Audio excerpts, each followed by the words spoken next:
Eh ben, bonsoir, bonsoir à tous. Donc voilà, hein, pour pas échapper, on est redescendu d'un étage. Effectivement, cette salle-là est un peu plus grande que la salle du conseil municipal, donc ça permet d'avoir un peu plus de distance entre nous et de pouvoir continuer à accueillir du public que je remercie de sa présence. En termes de procuration, donc on va, Madame Gilles Audrey qui devrait nous rejoindre, elle n'est pas là, elle a informé qu'elle aura un peu de retard sans doute. Et donne procuration à Monsieur Montorieux Sébastien. Monsieur Luc Chevrel donne procuration à Monsieur Gauthier de Ruette. Madame Laurent Isabelle donne procuration à Madame Bourrin Stéphanie. Et Madame Fatima Magdan donne procuration à Madame Schumacher. Ève et, et Monsieur Kerbeuf est excusé.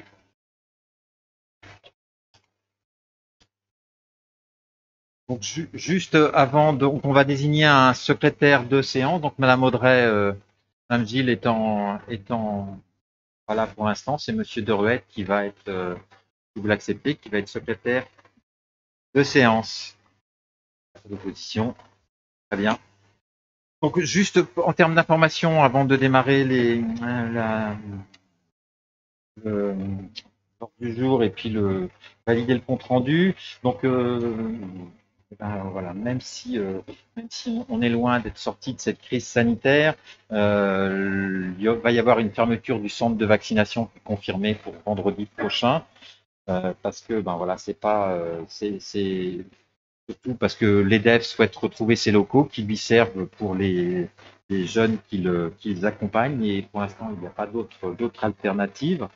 Donc c'était aussi pour remercier ici publiquement tous les partenaires, toutes les énergies qui ont convergé pour sa mise en place et son maintien dans la durée. Hein. C'est une ouverture quand même qui a duré 8 mois. Hein, ça a ouvert le 18 avril. Donc voilà, dans le cadre des centres de vaccination, c'est déjà une durée très très longue pour mobiliser à la fois les professionnels de santé qui ont été toujours présents pour effectuer les vaccinations, les bénévoles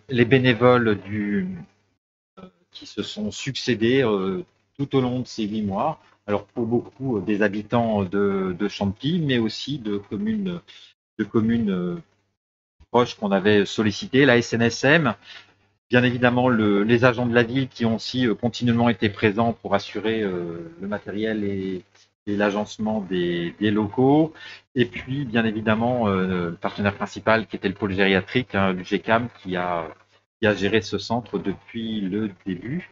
Hein, donc je pense qu'il y aura un temps pour remercier l'ensemble des partenaires là qui est prévu fin janvier. Après, on ne sait pas ce qui va se passer d'ici fin janvier, donc pour l'instant c'est prévu fin janvier.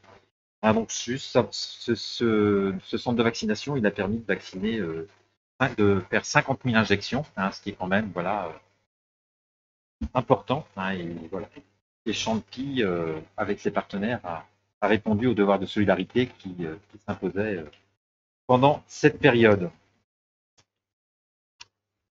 Je vous propose de Madame Moni.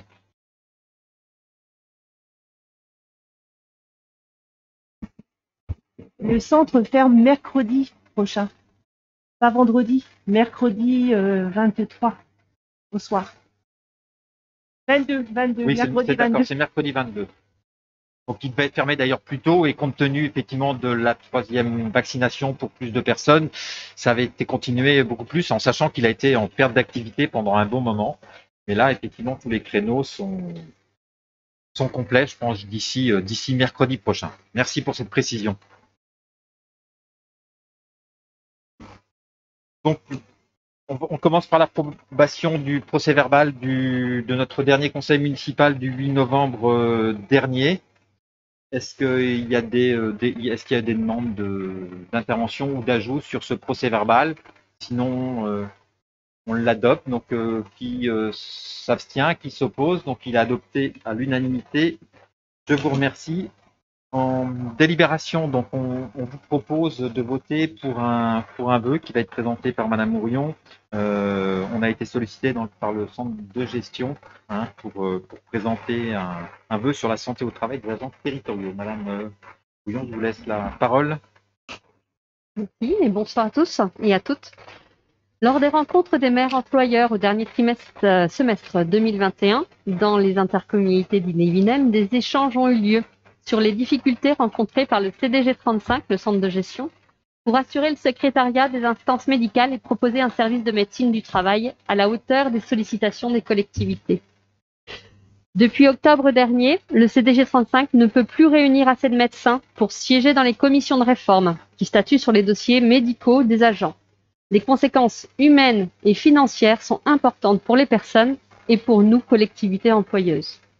Afin de soutenir les initiatives du CDG 35 pour faire évoluer cette situation et apporter des solutions à court et moyen terme, il est proposé le vœu suivant qui vise à solliciter une refonte du fonctionnement des instances médicales, avec des actions de sensibilisation des médecins généralistes et experts pour y participer, un renforcement du statut des infirmières en santé au travail, comme dans le secteur privé, un allègement des conditions de recrutement des médecins de prévention.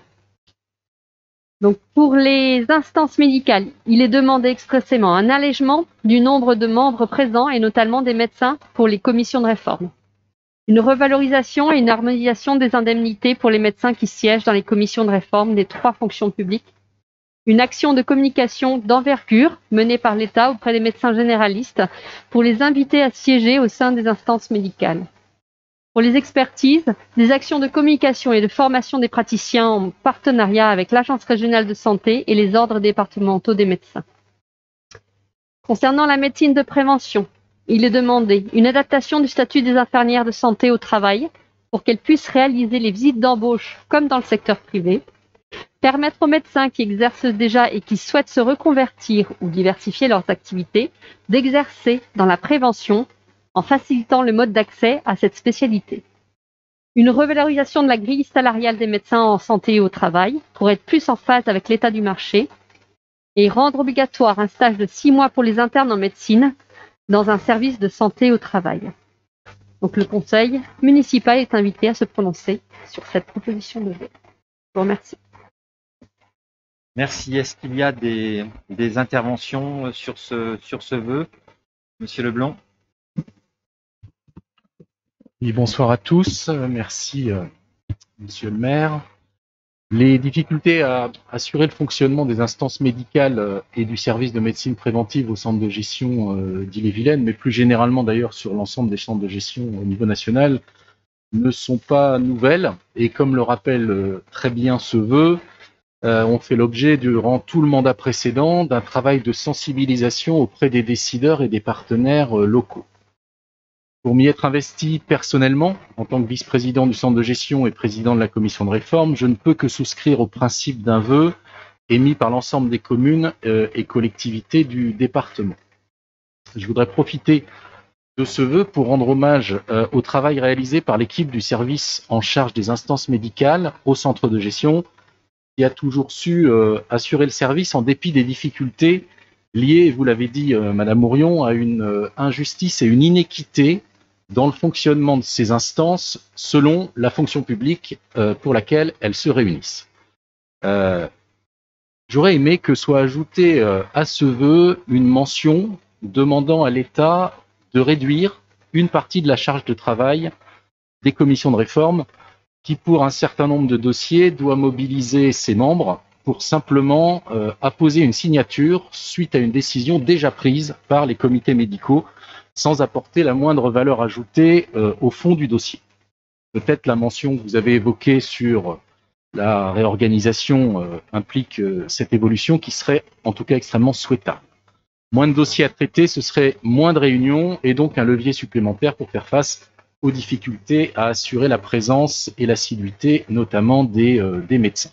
Je voudrais d'ailleurs signaler que le problème de la présence des membres est exclusivement un problème lié aux médecins. L'ensemble des élus représentant les différentes collectivités convoquées en commission de réforme, en tout cas jusqu'en novembre de l'année dernière, ont été systématiquement présents à toutes les réunions. Donc partageant évidemment l'ensemble des éléments du vœu, nous le voterons en l'état. Très bien, donc on sait que tel qu'il est libellé, ça suffit ou il faut rajouter la mention dont vous parlez ou pas? si l'intérêt c'est qu'il soit voté par le plus de collectivités, il vaut mieux qu'on ne le change pas. On est d'accord, même si on entend bien, effectivement, Oui, et je sais que vous étiez beaucoup investi sur le sujet, sur le mandat précédent.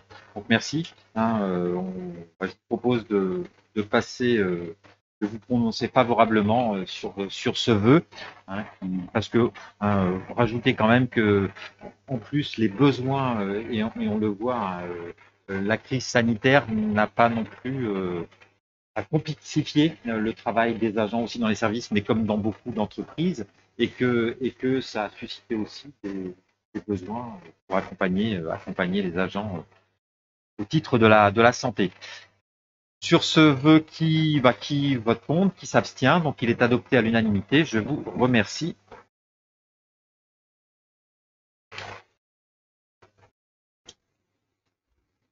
Donc la délibération suivante, c'est une délibération qui est pour l'instant, qui sera très engageante à terme pour la ville. Hein. Donc voilà, c'est pour nous un sujet important parce qu'on va ce soir, donc on vous propose ce soir de lancer des études préalables en vue d'engager une opération métropolitaine sur le secteur des loges Logettes Val-Blanc. Hein, donc c'est la partie de notre territoire qui est située entre la route de Château-Giron et la RD 173, là, qui rejoint Berne-sur-Sèche. Hein, donc c'est une étape importante pour nous pour répondre aux besoins du territoire. Hein, je vous rappelle qu'un des axes de notre mandat, c'était un urbanisme maîtrisé et intégré dans une vision globale de long terme. Donc là, on est vraiment sur un sujet d'aménagement de long terme. Hein, c'est le sens de cette délibération, à savoir de travailler avec Rennes Métropole pour cet aménagement cohérent. Mais je vais laisser Monsieur Rebuffi vous présenter cette délibération. Monsieur le maire, bonsoir à tous. Le SCOT du Pays de Rennes considère le secteur des loges Logettes Val-Blanc situé sur les communes de Champy, Berne-sur-Sèche et Rennes comme l'un des 12 sites stratégiques d'aménagement. Il est particulièrement stratégique du fait de sa position en entrée d'agglomération puisqu'il est desservi par l'axe Rennes-Angers qui est l'une des voies majeures permettant l'accès à la capitale bretonne en se greffant sur la rocade rennaise. Il s'agit également de préserver la cohérence de ce secteur en cours de développement avec les territoires situés en périphérie, notamment pour permettre un développement harmonieux des différentes fonctions urbaines, le secteur d'habitat, mais également l'accueil d'activités liées à l'axe Rennes-Angers. Au sein de ce secteur, la commune de Champy est concernée par deux sites majeurs. Le site du Val-Blanc, autour du garage atelier, de 55 hectares, identifié comme l'un des sites stratégiques d'aménagement économique à l'échelle du pays de Rennes, par le document le schéma cohérence territoriale, le SCOT. Son projet d'aménagement a également été déclaré d'intérêt communautaire en 2000 et la métropole maîtrise 80% de ce foncier. Il est aujourd'hui occupé par le garage atelier du métro, je viens de le dire, le vallon du Blône et des espaces agro-naturels ponctués de quelques constructions anciennes et éparses. D'autre part, les zones d'activité commerciale des loges et logettes, 27 hectares, en cours de mutation par des projets privés. Ce développement peine à remplir les conditions d'une vision d'aménagement d'ensemble et surtout n'apporte pas la capacité à financer des équipements publics rendus nécessaires par la succession de projets. Aujourd'hui, l'amélioration de la desserte de Champy en transport en commun est en cours d'étude et représente une opportunité majeure pour structurer un aménagement ambitieux autour d'axes de transport en commun performants. Les hypothèses de desserte future sont les suivantes. Nous avons déjà parlé en réunion publique. Une ligne de trambus serait positionnée sur la rue de Château-Giron depuis le centre-ville de Rennes jusqu'au quartier des Rives du Blône à Champy, en passant bien entendu par le cœur de ville. Ce projet conduit à envisager un développement du centre-ville vers le sud et la transformation de la route de Château-Giron en boulevard urbain, bordé de nouveaux programmes d'activité et de logement, avec des continuités piétonnes et paysagères vers le cœur de ville, les zones commerciales et les espaces naturels. Une ligne 13 renforcée connecterait la ligne de trambus et le centre-ville de Champy à la station métro de La Poterie en traversant l'ensemble du site Val-Blanc et Loges-Logettes le long de la route départementale de Rennes-Angers. Les deux secteurs du Val-Blanc d'une part et Loges-Logettes d'autre part étant intégralement dans l'aire d'attractivité de ces futures infrastructures de transport, et en particulier la ligne 13 améliorée, il se prête à un aménagement mixte d'ensemble permettant de faire cohabiter une grande densité d'activités et de logements en articulation avec les transports. Il apparaît également nécessaire d'organiser le site en vue de répondre à divers besoins, le foncier, la gestion du foncier, l'aménagement et la mixité urbaine. Compétente en matière d'aménagement et de développement économique, Rennes Métropole pourrait donc mener une opération d'aménagement d'ensemble sur ce site pour y accueillir de manière cohérente et coordonnée à la fois de nouvelles activités ainsi que de l'habitat et des équipements correspondants. Cette opération d'aménagement chercherait notamment à ouvrir les espaces agronaturels et de ressourcement aux habitants du cœur de métropole par un axe le long du Val Blanc, du Vallon du Blône jusqu'au Bois de Sèvres. Répondant aux besoins économiques et de logement de la métropole, on l'a déjà signalé, et répondre aux problématiques de mobilité du secteur sud-est et inscrire le projet Trambus dans une démarche d'articulation urbanisme et déplacement. Il est donc proposé au conseil municipal de solliciter Rennes Métropole afin d'actualiser et de lancer des études complémentaires sur les secteurs du Val Blanc et des Loges-Logettes en vue de créer une opération métropolitaine à l'horizon 2024, par exemple sous forme d'une zone d'aménagement concerté. Merci Monsieur Rubuffy d'avoir rappelé les enjeux et l'importance d'une réflexion globale sur ce secteur. Donc, y a-t-il des interventions sur ce projet? Monsieur Leblond.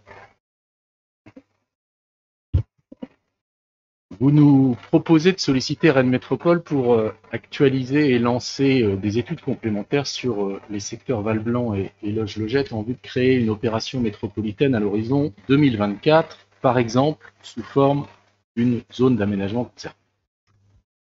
En premier lieu, vous évoquez à raison le caractère stratégique du site. Tout le monde en est d'accord. Et c'est la raison pour laquelle nous avions envisagé, dès la genèse de la révision du PLU de 2013, une réflexion urbaine sur le quartier des Loges et des Logettes qui visait d'abord à rapprocher ce quartier du centre de Champy, à moderniser une zone sur laquelle aucune action concrète n'avait été entreprise depuis sa construction plutôt anarchique jusqu'à notre arrivée en 2008. Et visant enfin à y introduire une mixité fonctionnelle et sociale pour d'une part réduire les déplacements domicile-travail et favoriser la cohésion sociale. Tout cela en partenariat avec Rennes Métropole, le SCOT et l'établissement public foncier de Bretagne. Ces études ont été suivies d'actions concrètes, tant en termes d'accessibilité, avec des aménagements de voirie indispensables, qu'en termes de projets d'aménagement immobilier et commerciaux, projets eux aussi partagés et réalisés en partenariat constructif avec la commune, Rennes Métropole et le SCOT. Ces projets généraient des financements d'équipements et d'aménagements publics nécessaires à l'accessibilité d'une part, mais aussi à l'accueil de leurs futurs habitants et futurs salariés. Alors nous avons bien notez que vous n'aviez voté favorablement que sur le lancement des études, puis sur des projets de principe, mais que vous vous êtes abstenu dès que des projets concrets étaient soumis au vote du conseil municipal quand vous étiez dans la minorité, mais j'y reviendrai tout à l'heure. En second lieu, dans la délibération, vous évoquez le Trambus. Alors ce serait l'occasion, je ne vais pas m'étendre sur le sujet, pour vous, de nous dire où vous en êtes de votre engagement de campagne qui consistait à en accélérer la mise en service, qui devait réduire le délai de 7 à 5 ans. Cet engagement date de début 2020, il reste donc 3 ans pour sa mise en service à 5 ans, on va dire 4, tenant compte de la spécificité de l'année 2020. Donc je vous pose la question clairement, monsieur le maire, à quelle date le Trambus arrivera-t-il à Champy? En troisième lieu, et c'est là qu'est le vrai sujet, et finalement le seul sujet.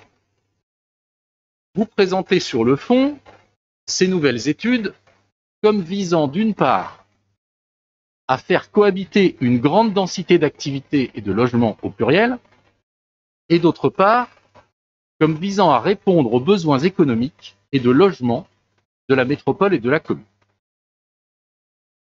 Alors avant de développer, je voudrais profiter de rappeler que sur ce secteur, vous avez refusé un permis de construire sur un projet qui, grâce à une taxe d'aménagement majorée qui avait été votée par le Conseil de Rennes Métropole, permettait, lui, d'accélérer la modernisation du secteur, accueillir un équipement public dans une ancienne ferme rénovée, améliorer la liaison piétonne si nécessaire entre le quartier des Deux Ruisseaux et le champ urbain via la passerelle qui aurait enfin trouvé une issue autrement plus praticable qu'aujourd'hui. En outre, ce projet de logement, même revu à la baisse d'ailleurs, permettait, comme vous l'évoquiez finalement, de répondre aux besoins de logement de la métropole et de la commune. La raison de votre décision de refus de ce permis de construire est peut-être dans la délibération, en fait. Vous affirmez dans le texte que le projet des loges logettes se serait résumé à, je cite, des projets privés. Alors, ce que vous décrivez comme des projets privés, ce sont des projets qui, certes, ne sont pas publics, mais qui ont pourtant successivement et régulièrement fait l'objet de délibérations en conseil municipal ici à Champy. Les élus de Champy ont pu donner leur avis sur ces projets. Quelques exemples pour rappel. 2013, délibération du conseil municipal pour mettre en place une participation voirie réseau visant à obtenir des financements pour des ouvrages publics connexes à des projets privés, participation payée par les opérateurs privés. Vous aviez voté pour. 2014, vote du premier projet urbain partenarial, là aussi à l'unanimité, pour financer la réfection de la rue des Loges et sa jonction avec la route de Château-Giron. 2016, vote à l'unanimité d'un sursis à statuer, suite à une étude d'aménagement menée par le cabinet DBW, commencée en 2012. Cette étude nous avait conduit à définir des objectifs que visiblement vous partagiez, puisque vous aviez voté pour. Premier objectif, retrouver des connexions avec le centre-bourg. Deuxième objectif, résoudre l'accessibilité et la circulation. Troisième objectif, développer la mixité dans le respect du PLH. Quatrième objectif, recréer une unité urbaine valorisante et dégager une identité forte. Cinquième objectif, tirer parti des atouts paysagers et environnementaux du site. 2017, vote unanime d'une convention de portage foncier avec l'établissement public foncier de Bretagne sur une durée de 7 ans pour acquérir un foncier stratégique au droit de la parcelle AR100. Alors la parcelle AR100, c'est l'ancien centre de formation Peugeot. Je profite d'ailleurs pour vous inviter, plutôt que de dire, comme vous l'avez fait en commission, que la parcelle AR100 aurait été achetée trop cher par la commune, je vous propose plutôt de la mettre en vente, car je ne connais personnellement pas d'autre moyen pour savoir si on a payé le bon prix que de connaître le prix qu'un acquéreur potentiel serait prêt à la racheter. Ça, c'était une parenthèse. 2018, convention tripartite entre la ville de Champy, Rennes Métropole et la SCI Kerloge, et là, abstention de votre groupe. Comprenne qui pourra, puisque Rennes Métropole était partie prenante et signataire de la convention. Alors, il résulte de ces délibérations que pour des projets que vous définissez comme privés, le conseil municipal a été régulièrement sollicité. Et d'ailleurs, en refusant un permis de construire comme vous l'avez fait sur le secteur, vous avez démontré que la commune, si elle le souhaite, et quelles qu'en soient ses raisons, peut s'opposer à un projet, même privé, qui ne lui conviendrait pas. Ce soir, vous me répondrez tout à l'heure, ce soir, par cette délibération, vous choisissez de déléguer la compétence sur les loges et les logettes à Rennes Métropole. C'est un choix. Plutôt d'ailleurs en cohérence avec vos promesses de campagne et avec votre philosophie générale de la place de la commune et de ses élus dans l'intercommunalité. Et de ce fait, vous proposez par voie de conséquence que les acquisitions et les ventes de foncier soient votées au Conseil de Rennes Métropole, voire même soient décidées sans vote, si par exemple, Rennes Métropole, qui sera désormais libre de faire ses choix, faisait le choix de mettre en place une concession d'aménagement sur ce secteur, avec sa SEM, avec sa SPLA, ou d'ailleurs avec tout autre aménageur. Et tout en faisant ce choix de ne pas conserver dans les compétences des élus de la commune le devenir de ce quartier fondamental pour l'avenir de Champy, de par sa proximité avec le cœur de ville, en lisant bien la délibération, vous n'évoquez nulle part les orientations urbaines souhaitées par la ville. À l'exception de 2 phrases que je vais citer. Faire cohabiter une grande densité d'activités et de logements au pluriel. Et je cite encore, répondre aux besoins économiques et de logement de la métropole et de la commune. Vous ne jugez donc pas utile d'intégrer des orientations urbaines fortes, celles de la ville, mais y compris les vôtres d'ailleurs, comme nous pouvions le faire quand nous soumettions des délibérations régulières et successives en conseil municipal devant l'ensemble des élus de la commune, des orientations urbaines, par exemple, dans la délibération de 2016 que je citais tout à l'heure. Alors, monsieur le maire, nous nous interrogeons. Où sont donc passées vos orientations en matière d'urbanisme?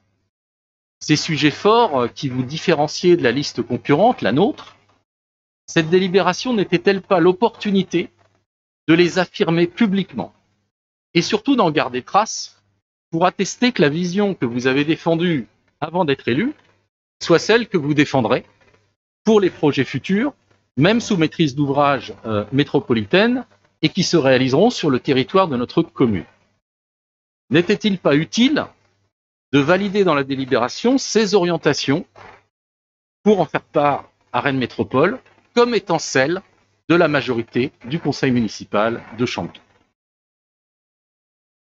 Comment les élus que nous sommes, majorité comme minorité, pourront légitimement, si c'était nécessaire, rappeler à Rennes Métropole ou à son aménageur que les attentes de la commune ont été un jour exprimées, discutées et validées avant de transférer la gestion de ce quartier, si cette délibération pourtant fondatrice, comme vous l'avez d'ailleurs souligné en introduction, n'exprime pas cette vision et ces orientations urbaines. Donc c'est en raison de l'absence d'éléments d'expression d'une vision urbaine communale dans cette délibération que nous ne pourrons l'approuver et que nous nous abstiendrons sur cette sollicitation.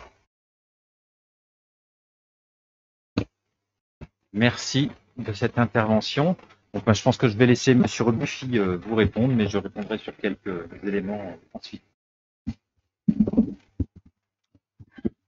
Je me doutais bien que ça soulèverait quelques discussions au sein de ce conseil, donc je vous ai préparé une petite réponse qui, je m'excuse, va être un petit peu longue, mais il faut bien expliquer d'où vient cette décision de demander à Rennes Métropole de lancer des études pour une ZAC. Lorsque nous sommes arrivés en 2020, nous avons eu une approche plutôt pragmatique qui était de regarder un peu l'ensemble des dossiers qui étaient lancés. Et nous avons fait un certain nombre de constats, je vais y revenir. Ensuite, nous avons, du point de vue de la méthode, nous avons une approche assez pragmatique. Nous avons fait des constats, nous avons lancé des études ou actualisé des études que vous aviez faites. Et puis derrière, il a fallu examiner les différentes solutions. Et puis au final, décider, puisque c'est ça la politique, c'est faire des choix. En tout cas, la politique qui n'est pas politicienne. Et donc, premier constat que l'on a fait, c'est sur le terrain de la STEP que vous avez évoqué tout à l'heure. On pensait qu'il y avait un programme de construction, on en était resté à 350 logements et on a appris en 2020 qu'en fait, il s'agissait d'un programme de 513 logements sur le terrain de la STEP.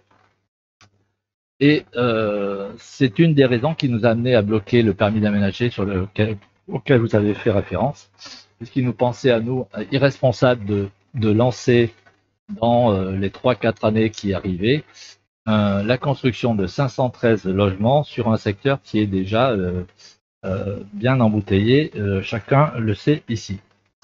Donc c'est une des raisons qui nous a amené ça. Il y avait à la fois le volume de logements qui était conséquent, 513 logements, et les problèmes d'accessibilité sur ce secteur.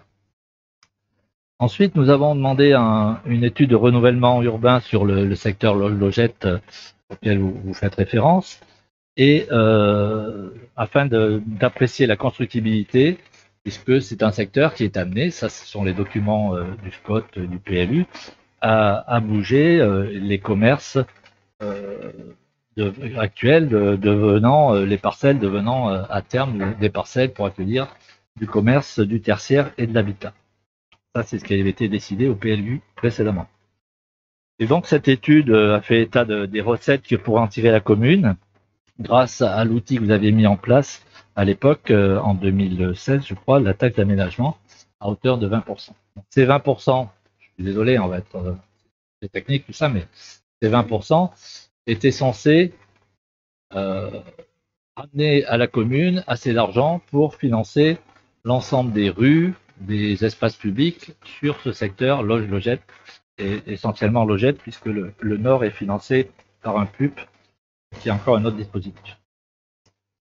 Et cette étude nous a dit que la commune pouvait en tirer 4 millions d'euros à condition de construire 950 logements, près de 1000 logements. Donc 4 millions d'euros de recettes si on construit 1000 logements sur loge-logette. Parallèlement à ça, nous avons demandé l'actualisation d'études sur le coût des équipements publics qui étaient nécessaires pour que ce secteur mute, donc la réfection des voiries nouvelles. Vous aviez à l'époque que vous avez établi la taxe d'aménagement majorée, fait faire une estimation par un cabinet, et on était à 5,7 millions d'euros, avec une partie de l'aménagement de la route de Château-Giron entre le rond-point ovale et la passerelle, qui deviendrait à terme un boulevard urbain qui permettrait de connecter ce nouveau quartier au centre-ville actuel de Chambord. Mais malheureusement, lorsqu'on a fait l'ensemble du tour des besoins sur ce secteur, il est apparu qu'il n'y avait pas assez de réseau de voirie, donc il faudrait rajouter une rue, et notamment la rue qui connecterait entre la maison des associations et OCP, pour ceux qui arrivent à se repérer, et qui permettrait de faire une connexion avec le centre-ville et qui traverserait le secteur des logettes jusqu'à la voie ferrée. Donc une nouvelle voirie à faire. Cette nouvelle voirie, il faut la faire sur du terrain, du foncier qui ne nous appartient pas pour l'instant, du foncier qui se vend très cher. Et donc l'ensemble des besoins a été estimé à bien plus que 5,7 millions d'euros. Et donc, on se retrouve avec une première difficulté, c'est que la taxe d'aménagement que vous avez mise en place sur ce secteur ne suffirait pas, même en construisant 1000 logements, à financer l'ensemble des équipements publics. Donc, première difficulté, c'est qui trouve les centaines de milliers d'euros qui manquent pour payer tous les équipements publics. Deuxième difficulté, comment maîtriser et organiser la mutation du secteur sur le secteur des logettes et la mutation de ce secteur. Comme vous l'aviez décidé, en modifiant le zonage sur les logettes, vous avez donné des droits à construire du logement jusqu'à 7 étages sur le foncier des magasins de cette zone. Mais vous n'avez mis en place aucun outil pour maîtriser ce foncier. Aujourd'hui, on s'est retrouvé en 2020, 2021 avec une solution où les promoteurs étaient en discussion avec les vendeurs de ces fonciers pour prévoir des opérations sur ce secteur. Ces opérations, bien sûr, en compatibilité avec l'OAP qui a été votée, mais avec une incapacité pour nous de bloquer ou de temporiser les constructions de ces bâtiments sur les magasins actuels. Donc des propriétaires qui cherchent à vendre, c'est normal, au prix le plus cher. Et si nous n'intervenons pas, il n'y a aucune vision globale qui est possible, puisque chaque parcelle en fait peut devenir demain un petit collectif qui peut pendant certaines années cohabiter avec un Gémeaux, un Arriva Chaussures ou tous les magasins actuels, sans que l'on puisse organiser de manière cohérente ce secteur. Et ces fonciers, si on voulait les maîtriser, il aurait fallu que l'on fasse appel soit à l'EPF, soit que l'on que l'on l'a fait. Mais l'EPF nous a clairement dit qu'ils n'étaient pas en mesure de pouvoir nous aider sur l'ensemble de ces parcelles parce qu'elles ont un coût considérable, de plusieurs centaines de milliers d'euros, je le redis. L'état des finances de la commune, vous le savez, il n'y a pas de réserve, donc ne permet pas d'acquérir ces parcelles, ne permettait pas. Et donc, on s'est retrouvé dans la difficulté. On a une parcelle à laquelle vous avez fait référence qui a été plantée par l'EPF, arrive en fin de portage en 2024. 2024, c'est dans 2 ans. Dans 2 ans, on est amené à racheter cette parcelle à plus d'1 million d'euros.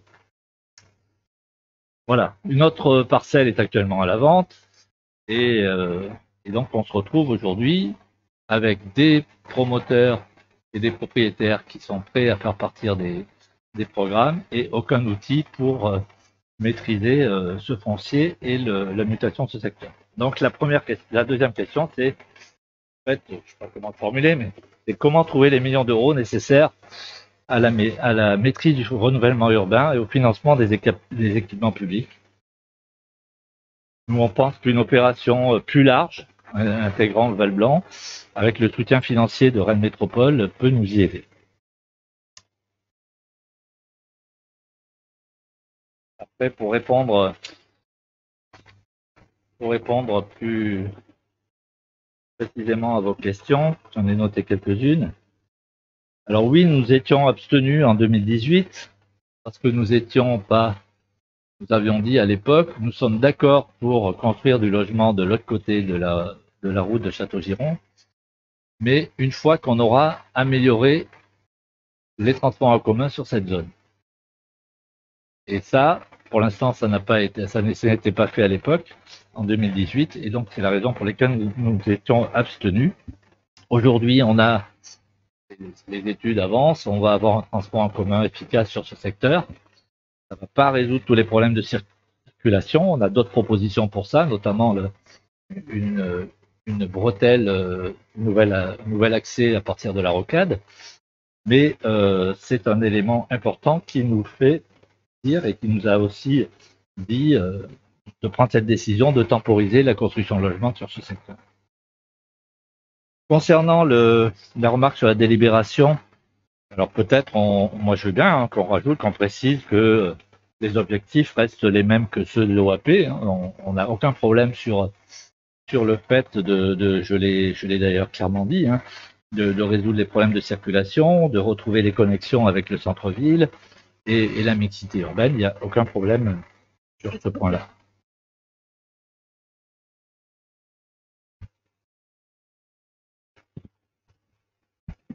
Merci, monsieur Rebuffi. Effectivement, pour prolonger ce que dit monsieur Rebuffi sur voilà, un espace de type là, il faut qu'on se dote d'un outil juridique et gouvernance qui permette de penser globalement ce secteur, que ce soit sur l'aménagement en termes de logement, d'activité économique et de mobilité. Il faut aussi profiter de tout le travail sur les mobilités, notamment avec une ligne 13 grandement améliorée sur ce secteur, et puis le C1 Trambus pour penser globalement l'aménagement de ce secteur. On peut pas sur un secteur comme celui-ci faire comme comme vous le faisiez, à travailler au coup par coup. Alors c'est vrai que peut-être que vous aviez travaillé les aménagements d'ensemble, mais quand on est arrivé, moi j'ai pas trouvé grand-chose dans les tiroirs de la mairie sur ce sujet, monsieur Leblon. Et puis si on se réfère à ce qui s'est passé, quand on est arrivé, effectivement, alors c'est pas un permis de construire qu'on a refusé au promoteur, c'est le permis d'aménager, qui est voilà, c'était l'ensemble de la proposition d'aménagement, mais en sachant qu'une partie des études et les retours de Rennes Métropole, c'était aussi que les connexions et les voiries n'étaient pas suffisantes pour accueillir ces plus de 500 logements. Ce que vous nous proposiez, c'était plus 550 logements de mémoire sur le site de GMR, plus les 250 sur le site de GMR. Donc voilà, ça faisait 800 logements en 5 ans qui allait être produit sans qu'on ait, mais si, c'était comme ça que c'était envisagé, sans qu'on ait pensé vous interviendrez après. Excusez-moi, monsieur le maire, mais je peux pas quand même. Non, vous parlerez après, vous répondrez après. Vous laissez dire ça. Vous laissez dire ça. Tant pis, vous allez me laisser dire ça et vous allez reprendre la parole après, monsieur Leblanc. Vous savez très bien. Monsieur Leblanc, vous allez reprendre la parole après, s'il vous plaît. Monsieur Leblanc. Qu'entre un projet qui est Monsieur déjà Leblanc, lancé et un projet qui n'en est qu'au stade du permis d'aménager, il s'écoule plusieurs années, d'autant que les projets se réalisent par tranche. Vous ne pouvez pas faire croire aux gens qui nous écoutent que la totalité de ces logements serait sortie. Par ailleurs, le projet... Et vous me laissez finir ou quoi, monsieur Leblanc? La quantité de logements que vous évoquez, c'est la version du promoteur. Je vous rappelle que nous non plus, on ne l'avait pas signé, ce permis d'aménager. Donc, il y a aussi le moyen... Donc, vous nous informez là que vous l'auriez refusé. On peut aussi négocier. Donc, on est d'accord. On peut aussi négocier. Donc, ça veut dire qu'on est d'accord, monsieur. On peut aussi en amont. Non, mais si on se coupe la parole, on peut se couper la parole. Je suis aussi capable de le faire. Oui, ben ça j'ai remarqué, oui. Je vous ai connu 12 années qui ont précédé. Je vous rappelle qu'on a un règlement intérieur. D'accord, bah écoutez, vous me laissez finir un rappel au règlement intérieur si vous voulez. Mais je ne peux pas vous laisser caricaturer des chiffres. Vous ne me laissez rien du tout, vous reprendrez la parole après. C'est le respect de notre règlement intérieur du conseil municipal. Est-ce qu'il faut que je vous le rappelle? Merci. Donc, je vais reprendre et vous le redirez après. Que, si j'ai bien compris, vous n'étiez pas d'accord avec le permis d'aménager tel qu'il avait été déposé par le groupe sur le secteur. Très bien, j'en prends acte. C'est plutôt une bonne nouvelle, c'est qu'on est d'accord sur ce point-là. Donc, ces plus de 800 logements qui devaient être produits, oui, c'était sur les 5 ans. Je n'y peux rien, c'est comme ça. Je veux dire, on a bataillé, ça fait 18 mois qu'on est là. Toutes les semaines, avec M. Rebuffi, avec les services, avec Rennes Métropole, on a travaillé pour baisser le volume de logements sur le site de la GMR, ça n'a pas été simple. Et ce refus de permis d'aménager, ça a été aussi, voilà, et on a un recours sur ce permis d'aménager. On est toujours en contentieux et que ce contentieux, il est très très limite. Et on a travaillé, continué de travailler avec le groupe concerné pour essayer de trouver une porte de sortie honorable pour tous. Et je peux vous dire que c'est pas simple. Donc, je vous remercie pour l'héritage. Ça aurait été plus simple de rentrer, et comme je le disais, on a besoin, pour éviter d'avoir à faire ça sur chaque entité, parce que c'est ça qui se passe sur ce secteur. C'est ça. Il y a des mutations des commerces et on le voit, et puis on aurait été confronté successivement à ça sur l'ensemble du site, petit à petit, sans qu'on ait une pensée globale. Et la seule façon de faire, je n'y peux rien, c'est un outil juridique qui s'appelle effectivement la zone d'aménagement concerté, et c'est ça qu'on appelle de nos voeux aujourd'hui, et en lien avec Rennes Métropole qui, sur le Val Blanc et sur ses compétences d'aménagement économique, est le plus compétent et possède déjà 80% du foncier. Voilà, alors, je l'ai entendu aussi dans votre bouche, c'est ne déléguer en rien le pouvoir de la commune et son pouvoir d'agir sur ce secteur. Clairement, on est bien évidemment totalement associé. On sera, voilà, parce que rien n'est fait. C'est bien pour ça, et c'est heureux qu'on en ait. On n'était même pas obligé d'en faire une délibération au conseil municipal ce soir. Nous, on l'a souhaité pour qu'il y ait ce débat et que ce soit très transparent. Bien évidemment que ce sera une gouvernance partagée avec Rennes Métropole sur ce qui se passe. Et bien évidemment, en rappelant tout ce qu'a rappelé M. Rebuffi sur la qualité architecturale, sur la qualité du réseau viaire, sur la qualité écologique, sur l'ensemble du site. Enfin, ça paraît tellement évident. Alors, qu'est-ce qu'il y avait comme je pense que à travers cette volonté de trouver cet outil juridique, c'est aussi une façon de reprendre la main sur notre aménagement et l'urbanisme sur la ville. Clairement. Parce qu'on va maîtriser et on va pouvoir se projeter sur du long terme. Je sais plus ce qu'il y avait. Voilà. Alors si, bien évidemment, oui, le tram-bus ne sera pas là en 2025. C'était ça il y avait ça comme question. Je le regrette. C'est pareil sur le sujet. Ça fait 18 mois qu'on est nous sommes à la gestion de cette ville. Je pense qu'il n'y a pas une semaine où on n'est pas en lien avec les services de Rennes Métropole, l'ensemble des partenaires sur ce projet de trambus et de ligne 13. On y a passé encore une partie de l'après-midi. Donc je peux vous assurer que toute notre énergie, et notamment celle de Monsieur Dervette et des services, est focalisée pour à la fois accélérer sa mise en œuvre, mais aussi être très très vigilant à ce que cette future offre qui répondent le plus rapidement possible, mais aussi en pensant que ça va être aussi pour toutes les années futures. Donc on est relativement prudent, exigeant sur la ligne, sur les insertions, sur l'aménagement global, sur ce que ça engage aussi sur le plan communal de déplacement. Donc je peux vous assurer et que ça va continuer à avancer. On a déjà des dates et puis en lien avec Rennes Métropole qui doit aussi communiquer. Je vous rappelle, c'est 5 lignes de trambus sur l'ensemble du territoire métropolitain. Et nous, en plus, on a une ligne 13 très améliorée. Bon voilà, c'est une sacrée gageure de le faire effectivement sur le temps le plus court. Donc je ne vais pas vous donner de date, mais on fait tout pour que la réponse arrive le plus rapidement possible à l'ensemble des habitants. Bon, Monsieur Leblond, maintenant vous pouvez. Je vous remercie pour les éléments de réponse que vous avez apportés. D'abord parce que, tout ce qu'a dit Monsieur Rebuffi, je trouve très regrettable que ces éléments-là, qui concernent des études préalables, des informations dont vous disposez, n'aient pas été partagés en amont d'une telle délibération. Ils nous les apportent ce soir, il a fallu que j'intervienne pour qu'on les ait, donc nous remercierons les élus qui n'avaient pas ces informations-là. Et je voudrais remercier monsieur le maire pour la réponse sur le trambus. Nous savons maintenant que vous ne pourrez pas tenir l'engagement que vous aviez pris d'anticiper l'arrivée du trambus. Maintenant, pour sortir positivement de ce débat, j'ai une proposition à faire. Pourquoi, afin d'étayer la vision de la commune, et pourquoi pas d'en débattre, ne pourrions-nous pas imaginer, soit en commission, soit...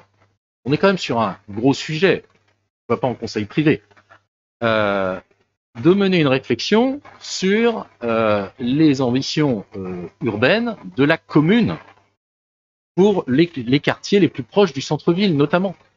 Vous dites, vous partagiez l'OAP, moi l'OAP je ne la vois pas dans la délibération, qui permettrait de s'assurer, avant de valider une telle décision, ou pour l'accompagner, même après, que l'ensemble des élus de la ville s'accordent sur des objectifs liés aux ambitions qu'on se fixe nous pour ces quartiers. C'est une proposition, vous en disposez.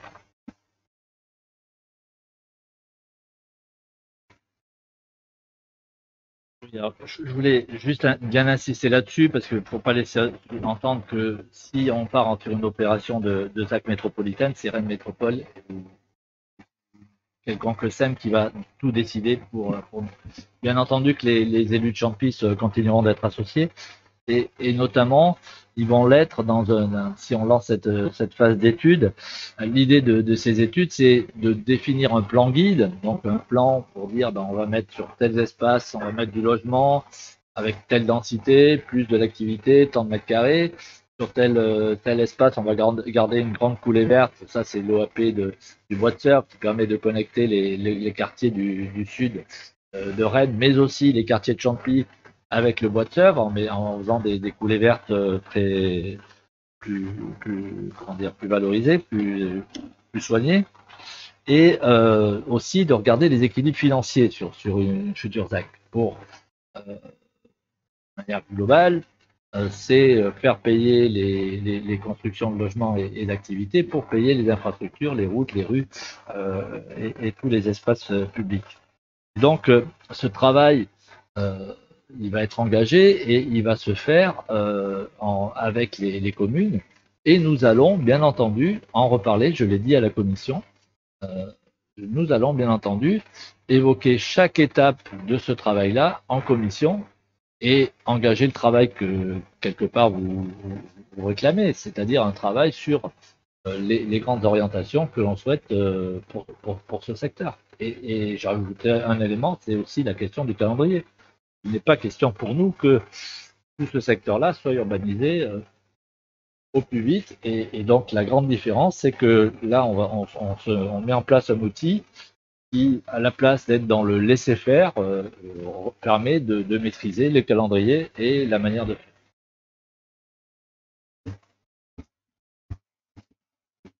Il est bien évident que l'ensemble des élus seront associés à chaque étape de ce projet d'aménagement.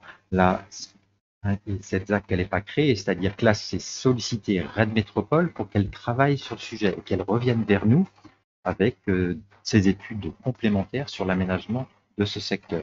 Alors, pas de souci pour qu'en commission, effectivement, soit réévoqué, et ça pourrait être oui, on se posera la question, mais je vous répondrai effectivement, est-ce que c'est la commission, est-ce que c'est un conseil municipal privé, pour se reposer la question de l'aménagement plus global de la ville et puis nos ambitions. Enfin, bien évidemment,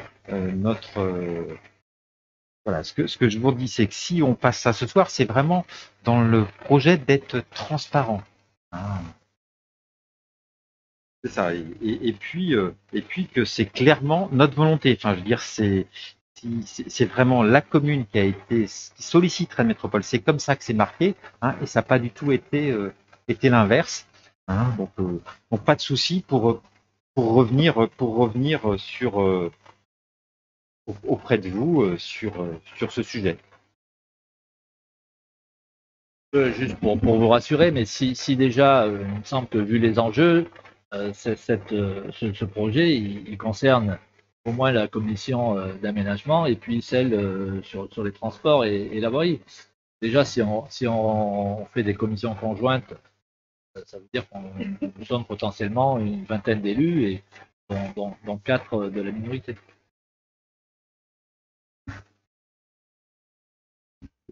Oui, mais c'est bien la raison pour laquelle on a ce débat ce soir. Monsieur le maire l'a dit, on aurait pu prendre cette décision sans avoir ce débat. On l'a souhaité.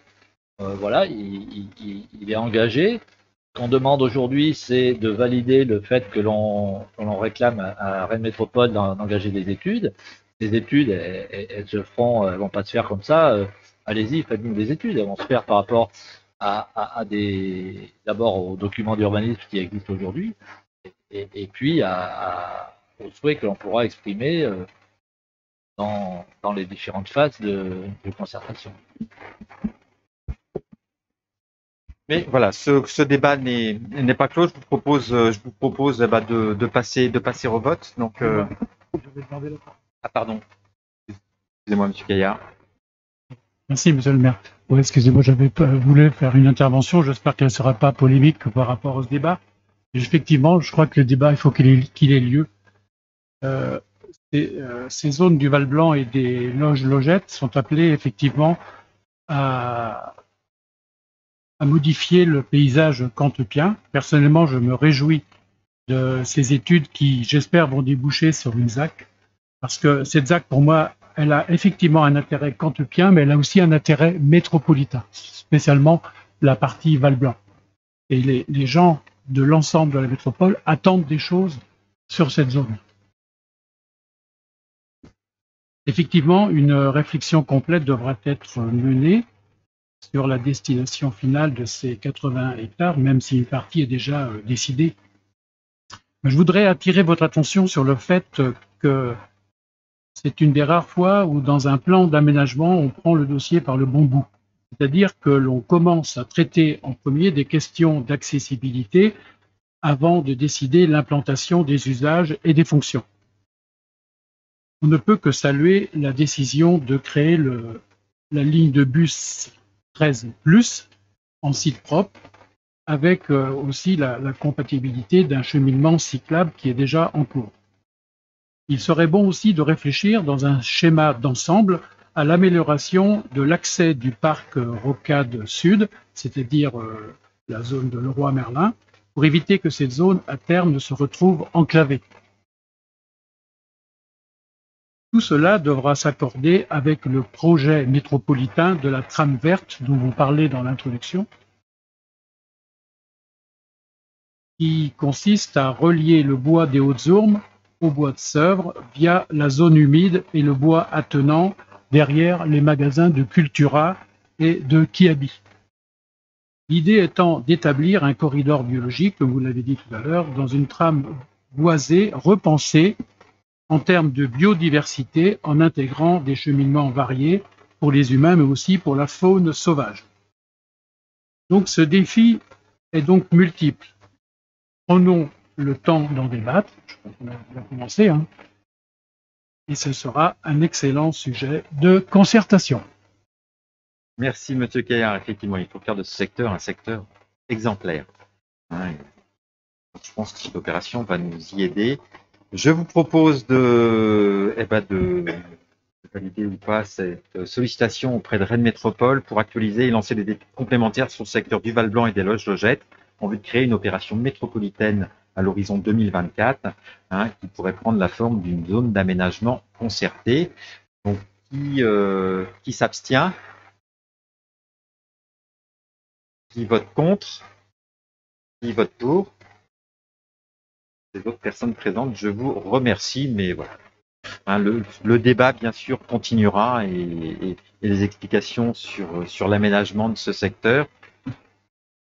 Je vous remercie.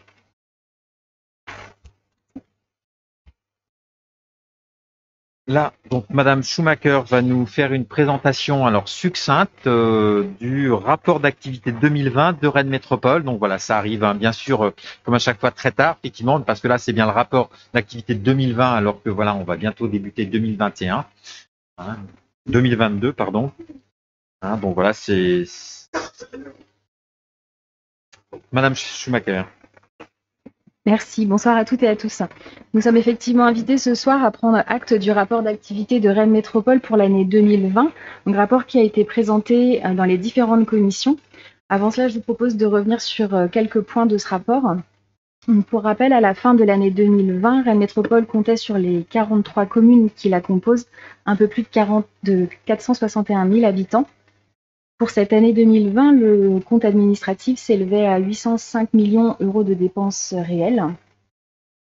Donc, dès l'installation, le Conseil métropolitain, en juillet 2020, a travaillé sur la mise en place d'un pacte de gouvernance, pacte qui est désormais en place et qui organise l'élaboration des politiques métropolitaines. Donc, le rapport d'activité, comme vous avez pu le voir, s'organise en 4 axes. Un premier axe sur une métropole entreprenante et innovante qui évoque principalement un des points principaux, le soutien de Rennes Métropole aux entreprises pour leur adaptation aux modifications, un soutien aux entreprises pour l'adaptation de leur activité au vu de la crise sanitaire, donc via un plan d'urgence en mai 2020 et un plan de rebond en octobre 2020. Soutien qui était également à destination des secteurs de la culture et du tourisme. Un deuxième axe, une métropole accueillante et solidaire avec pour décision phare prise en septembre 2020 qui traitait de la gratuité de tous les abonnements pour les abonnements pour les musées et bibliothèques de la métropole, donc bibliothèque des Champs Libres, exposition permanente du musée de Bretagne par exemple. Un troisième axe pour une métropole éco-responsable et exemplaire avec en juillet 2020 le plan de déplacement urbain pour la période 2019-2030 qui a été adopté. Ce plan a pour but d'organiser les mobilités et les actions en matière de transport et de déplacement sur la métropole et de favoriser les pratiques alternatives à la voiture solo. En décembre 2020, les métropolitains, depuis cette date, les métropolitains âgés de moins de 12 ans bénéficient de la gratuité des transports collectifs. Et pour les métropolitains de moins de 26 ans, la tarification de leur abonnement s'est vue baisser entre 15 et 33%. Et enfin, un dernier axe, une métropole capitale régionale et attractive qui se traduit par exemple par une volonté pour Rennes Métropole d'être en coopération avec les intercommunalités qui sont proches d'elle pour prendre en compte les besoins des habitants sur un territoire plus large que la métropole. Merci. Est-ce que ça suscite des interventions?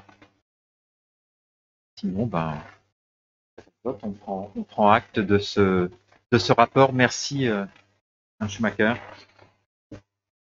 Et je crois que dans chacune des commissions, il y a eu des éclairages concernant chacune des commissions sur ce rapport d'activité. Il a été distribué à l'ensemble des élus où il était disponible en mairie.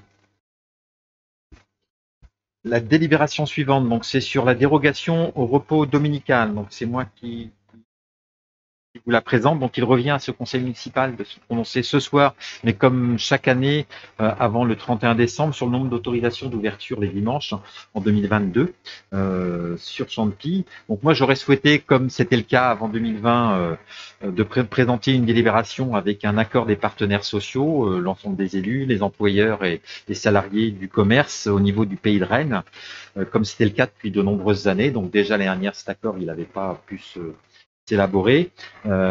Et cette année, c'est à nouveau le cas. Donc un travail parlementaire est en cours pour redonner à ces accords locaux force de loi et limiter l'ouverture des commerces à certains dimanches et fériés pour préserver le repos dominical de tous et ne pas fragiliser le petit commerce.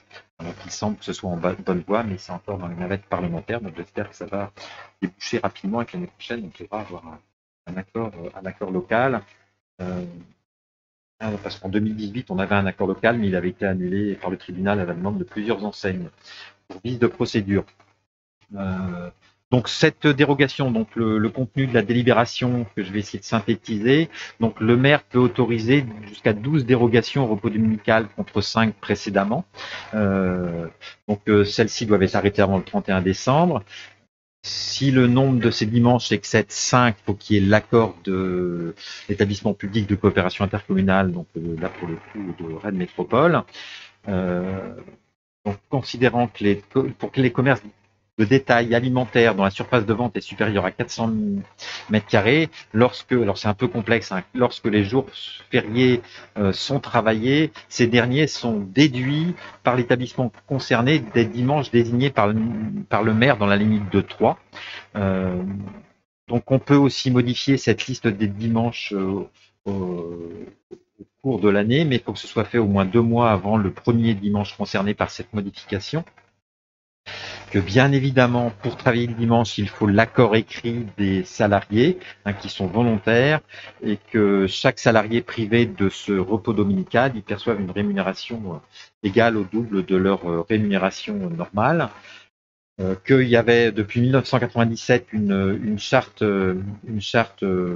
voilà, qui avait valeur et qui calait 3 dimanches et le nombre de fériés, mais les fériés étaient sortis de l'accord jusqu'à présent.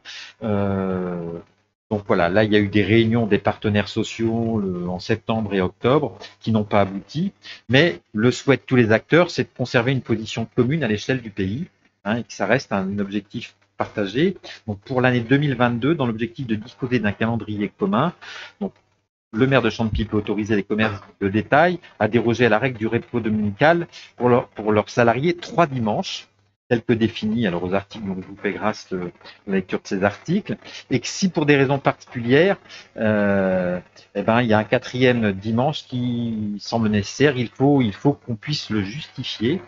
Donc les dates retenues pour ces 3 dimanches sont le premier dimanche des soldes d'hiver, donc il doit être aux alentours du 10 janvier, le dimanche 11 décembre 2022 et le 18 décembre 2022 avant Noël.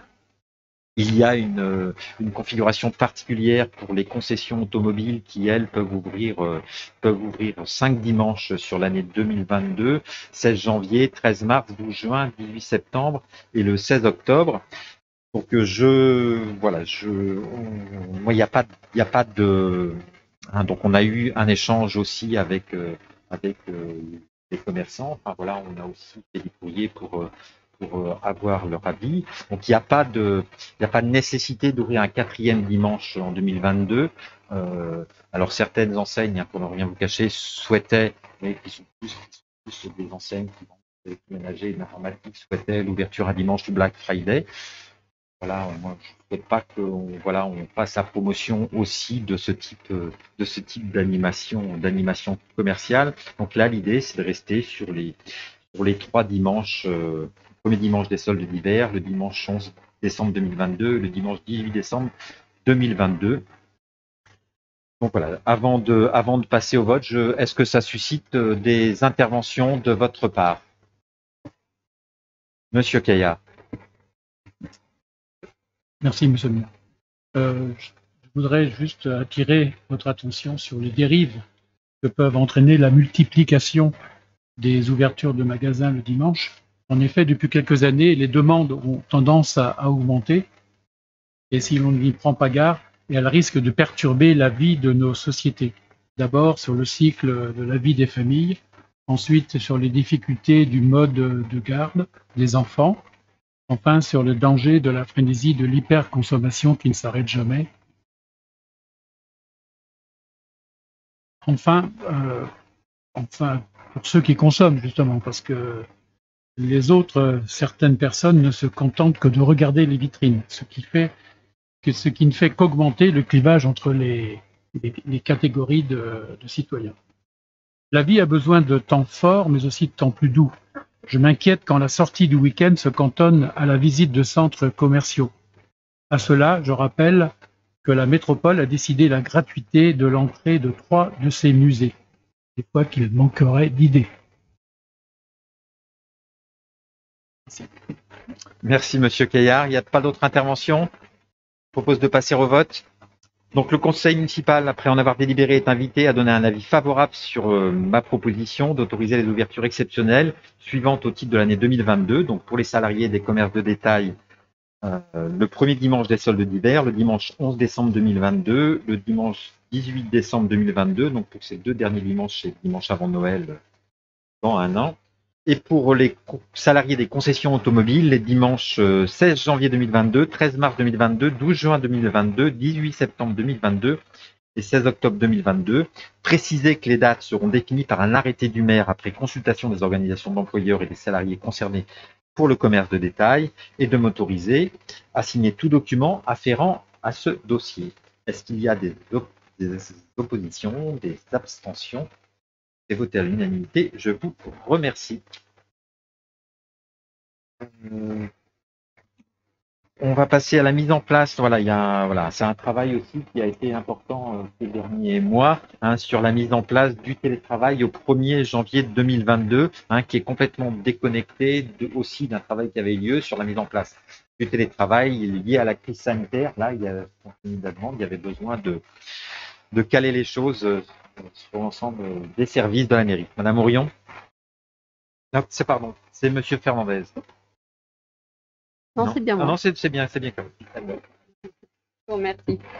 Je vais essayer de vous faire un résumé. C'est en effet un dossier assez important. Donc, je vais essayer de vous faire un résumé pour vous en donner les quelques grandes idées. Donc, la crise sanitaire que nous avons connue en 2020 a introduit le télétravail de crise dans les services de la mairie de Chantepuy.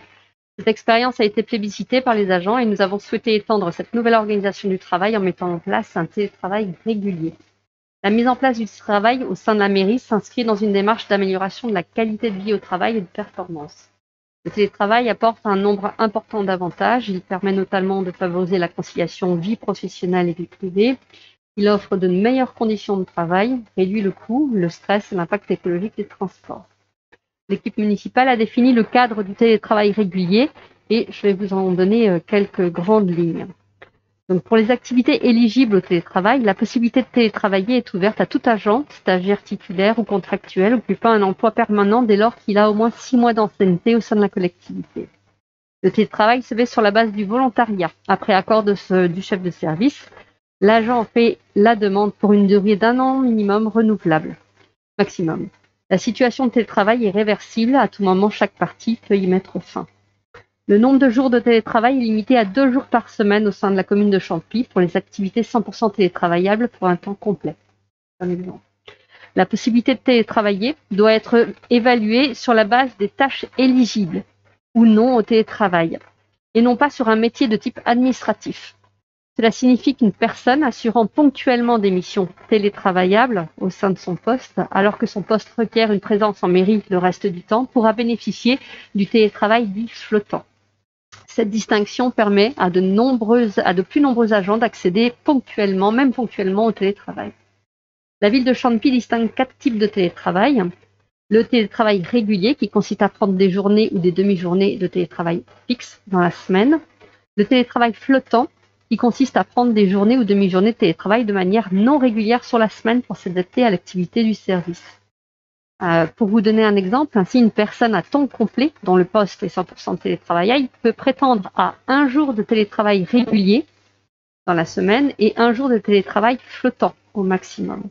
Une personne à 80% peut prétendre à 1 jour de télétravail flottant dans la semaine. Donc, il existe également le télétravail exceptionnel qui consiste à prendre des journées ou des demi-journées de télétravail en cas d'événement exceptionnel défini par la collectivité. Et enfin, le télétravail pour formation ou préparation de concours à distance.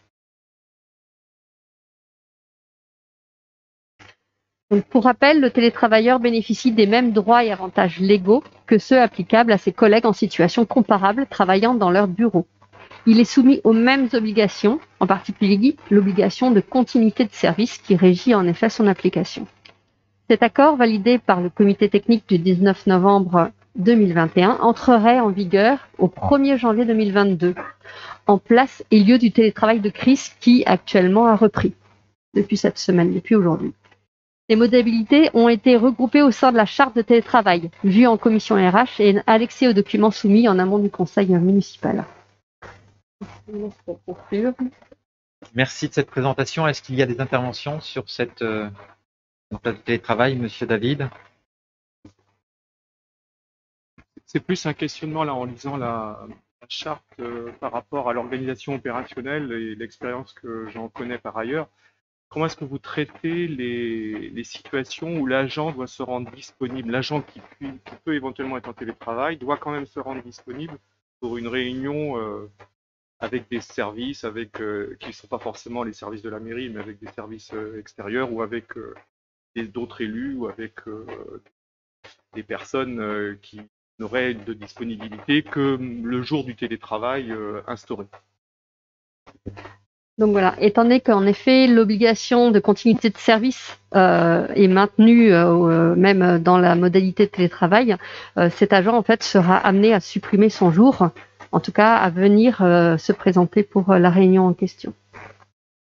Et ce jour ne sera pas rattrapable, c'est-à-dire que ce n'est pas comme un congé, ce n'est pas un dû, donc c'est un jour qui du coup ne sera pas pris cette semaine-là et il ne sera pas reporté.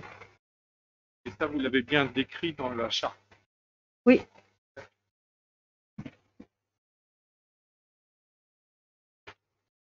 Merci. Donc, je vous propose de vous prononcer favorablement pour la mise en place, la mise en œuvre du télétravail à compter donc du 1er janvier 2022, selon les conditions exposées donc dans la note ci annexée. Dire que cette charte du télétravail sera remise au personnel de la ville de Champy afin de préciser les conditions de sa mise en œuvre de ce mode d'organisation du travail et dire que les crédits correspondants sont inscrits au budget.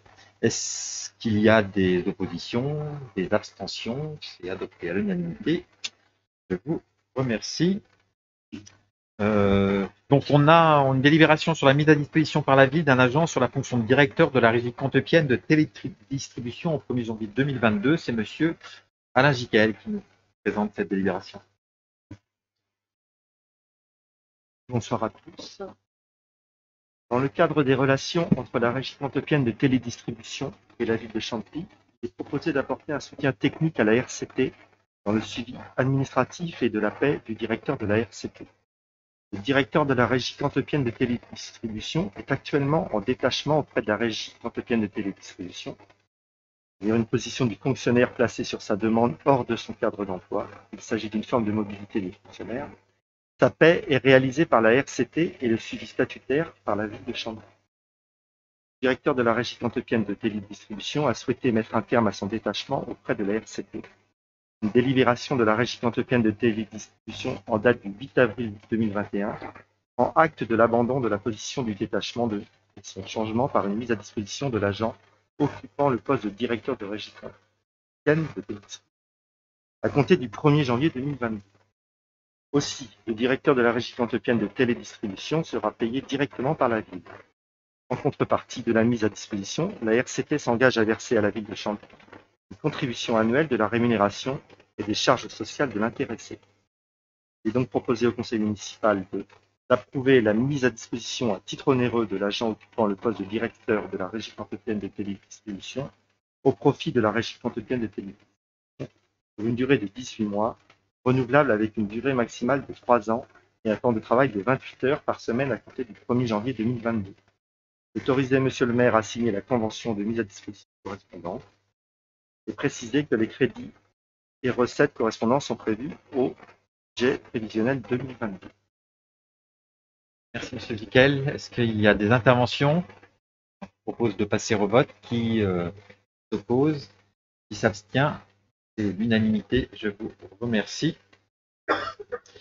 Monsieur Fernandez, vous exposez la modification du tableau des effectifs. Alors, bonsoir à toutes et à tous. Comme d'habitude, la mise à jour du tableau des effectifs. Cette fois-ci, il y a trois éléments. Premièrement, la relance du recrutement m'a servi de premier partout social. Vous vous rappelez que au conseil municipal du 25 avril 2021, on m'avait pris la mission de créer un peu à temps plein de travail pour un peu, même beaucoup, renforcer le fait spécial que l'avance qui est parfait en retraite de 1er avril était à 60%. Le recrutement a été réalisé en mars 2021 sur le grade d'avoir administratif. On va embaucher pendant, plutôt avant la fin de cette période d'essai, l'avant qui avait été recruté, la possibilité de réaliser le poste pour éléments personnels. Donc, on a relancé le recrutement. Et donc, pour relancer le recrutement, il faut faire comme d'habitude des créations de grades. Là, ça correspond à trois grades, à trois ODD, un manager comme ça, deuxième classe, et un manager comme ça, première classe. Évidemment, quand le poste sera pour vous, les grades non pour vous seront supprimés. Ça c'était la première chose. Deuxième chose, finalisation de recrutement du poste de policier municipal. Là, le poste a été pour vous en tant que dernière. Oui, donc on a supprimer 2 grammes répondant à 1 gramme et 1 gramme et à pas tomber. Et troisième modification, il pas à la départ, comme ma peur, alors, en venant même départ, au secteur de mèche, et cela, il convient de remplacer une peur de mèche. Donc, pour ce faire, il faut créer 2 grades à prendre en compte en prévision de recrutement. Voilà. Merci. Est-ce qu'il y a des interventions? On passe directement au vote. Donc, on a consulté le comité technique le 19 novembre sur le sujet. Donc, vous êtes invité à modifier le tableau des effectifs tel qu'il a été exposé, ci-dessus. Préciser que les crédits correspondants sont inscrits au budget. Y a-t-il des oppositions, des abstentions? Et je vous remercie. Fernandez, sur le recensement et la fixation de la rémunération des agents recenseurs.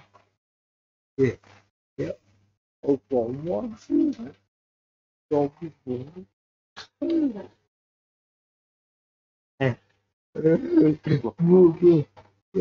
La commune et l'on peut passer le seul, mais depuis habitants, il y a une nécessité de faire un recensement de la population. Donc, le prochain recensement se fera au 20 janvier au 26 février.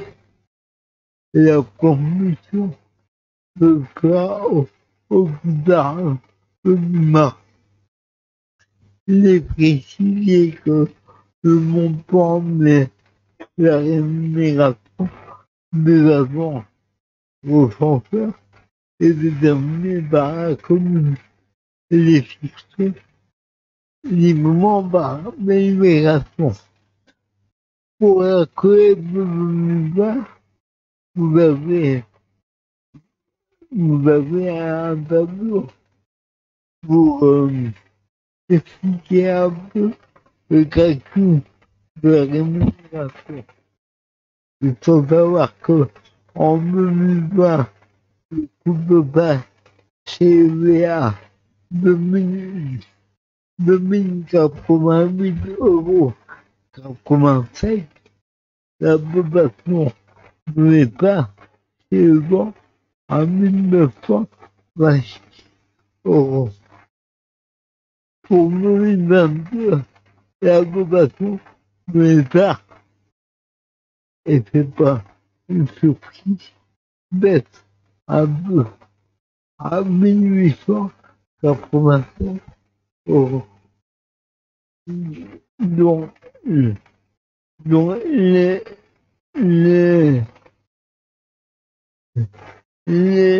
problèmes de valider la rémunération de l'avant recenseur par rapport au tableau que vous avez et nous devriez nous mettre à prendre une décision inhérente à ce dossier. Merci, Monsieur Fernandez. Donc, en sachant que c'est une reconduction par rapport à la baisse de la dotation versée par l'État d'une trentaine d'euros, c'est la reconduction d'une délibération de 2020, en sachant qu'en 2020, les agents recenseurs n'avaient pas pu faire leur travail parce que c'était confinement. J'espère que cette année, voilà, ils pourront recenser. Mais il faut qu'on prenne la délibération. Donc voilà, est-ce qu'il y a des interventions? On propose de passer au vote. Qui s'oppose, qui s'abstient, c'est adopté à l'unanimité. Je vous remercie. Madame Ourion, une décision modificative, la troisième sur le budget principal. Je vous remercie. Donc, dernière décision modificative de l'année pour mettre le budget en cohérence avec le futur compte administratif. La trésorerie de Rennes banlieue Est a récemment demandé au service de procéder à un ajustement d'inventaire sur des frais d'études datant de 2011. On peut les faire dans le tiroir. En procédant à une écriture d'ordre correspondant à un amortissement pour la somme de 210 € qui n'était pas prévu au niveau du budget primitif de 2021. Donc c'est pourquoi il est proposé aux membres du Conseil les écritures suivantes, dont je vous laisse descendre dans le tableau, constituant la troisième décision modificative budgétaire. Donc cette décision cette décision modificative correspond à une écriture comptable donc, et n'impacte pas les dépenses de fonctionnement ou d'investissement de la commune. C'est totalement transparent. Merci. Donc voilà, il vous est proposé d'accepter cette décision modificative et les écritures suivantes constituant la troisième décision modificative budgétaire, donc avec les choses qui sont rappelées dans le tableau. Donc est-ce qu'il y a des interventions? Donc, qui s'oppose, qui s'abstient, c'est adopté à l'unanimité. Merci. On passe sur la politique tarifaire 2022, Madame Brouillon. Merci. Donc le Conseil municipal doit adopter les tarifs au titre de l'année 2002, révision qui prendra effet au 1er janvier 2002, comme ça se fait tous les ans à cette période. Pardon? Ah, excusez-moi. Je n'entends plus parler. Donc révision qui prendra effet au 1er janvier 2022. Donc cette proposition de révision a été examinée dans les différentes commissions ad hoc avant de passer en commission finances, ressources humaines, économie locale. Elle est récapitulée dans le tableau qui était annexé au document du conseil municipal. Donc pour rappel, donc, la grille tarifaire reste la seule contribution financière de l'administré non propriétaire suite à la différenciation de la taxe d'habitation. Donc, à travers cette taxe 2022, il a paru important qu'il y ait une contrepartie financière au service public rendu, donc une reconnaissance, un certain poids, qualité, valorisation, et pour atteindre un véritable équilibre contribuable usager. Donc, la commune est responsable aussi de ses recettes. L'inflation en 2022 pour notre collectivité peut dépasser les 2,2%.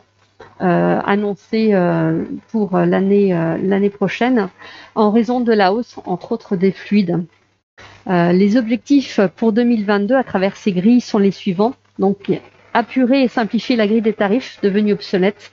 Il n'y avait plus d'aliénation des décès, il n'y avait plus de tarifs de kilométrage opérationnel, suppression des groupements de quartiers. Nous en avons profité aussi pour prendre en compte l'inflation sur beaucoup plus de tarifs que ce qui s'était passé précédemment. Donc nous avons sur une grande partie des tarifs appliqué une inflation de 2,2%. Donc nous avons également, nous sommes attachés à respecter la cohérence des tarifs. Donc nous avons aligné les tarifs liés à Rennes Métropole ou dans le cadre de la convention de réciprocité pour souci de cohérence. C'est par exemple le cas des taxis. Et donc, du coup, je vous laisse prendre connaissance de la grille tarifaire annexée. Donc, le conseil municipal a adopté cette proposition de grille tarifaire. Merci. Est-ce qu'il y a des interventions sur cette grille tarifaire? Monsieur David? Oui, bonsoir, chers collègues, bonsoir, monsieur le maire. Donc, ce soir, vous nous proposez l'actualisation des tarifs municipaux pour l'année 2022. Et dans la délibération, et d'ailleurs vous l'avez commenté dans la présentation de la délibération, il est précisé une augmentation générale de 2,2% pour prendre en compte l'inflation et une inflation qui serait constatée effectivement aux alentours de 2,2% pour l'année 2022. Mais alors, lorsqu'on regarde cette liste dans le détail, chers collègues, il est surprenant de constater que le seul tarif de cette liste qui est non renseigné de son augmentation, eh bien, c'est celui de la restauration scolaire. Alors j'ai dû saisir de ma calculette pour constater que ce n'est pas 2,2% d'augmentation que vous nous proposez, mais 7%.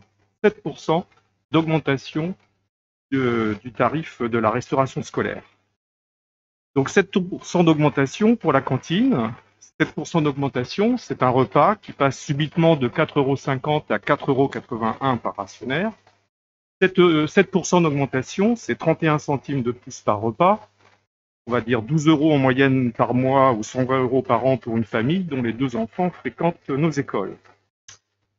Alors que le pouvoir d'achat de nos concitoyens est déjà très affecté par l'inflation et l'augmentation du coût de l'énergie, plus de 20%, Comment pouvez-vous frapper ainsi les familles qui fréquentent la cantine municipale d'une telle augmentation sans aucune autre forme d'explication, même pas mentionnée d'ailleurs dans votre présentation de la délibération?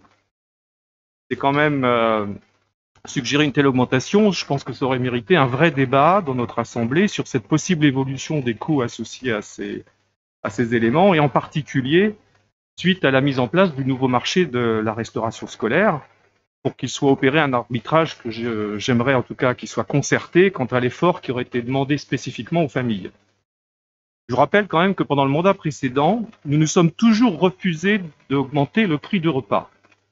C'était notre volonté municipale de compenser les éventuelles évolutions tarifaires de la cantine par la péréquation fiscale pour ne pas pénaliser les seules familles bénéficiaires de la cantine.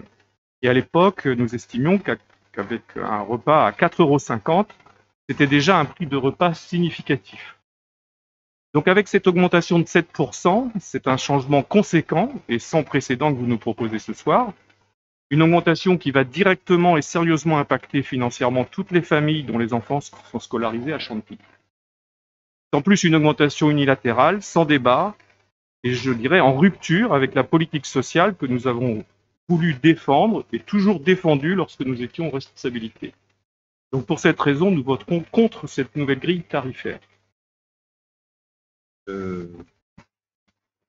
Merci de votre intervention. Je vais proposer à Madame Gourin peut-être de réintervenir et vous expliquer qu'il y a eu des débats sur cette décision qui est mûrement réfléchie. Alors c'est vrai que je ne m'explique pas que dans la colonne, on n'ait pas le pourcentage d'augmentation. Je ne sais pas, voilà ce qui... Hein, mais ça a fait débat. Bonsoir. Donc pour vous répondre, Monsieur David, ce point a été discuté à 3 reprises avec les représentants de parents d'élèves, des écoles publiques, mais également de l'école privée, puisqu'ils fréquentent le service de restauration scolaire le mercredi, même s'il est facturé différemment.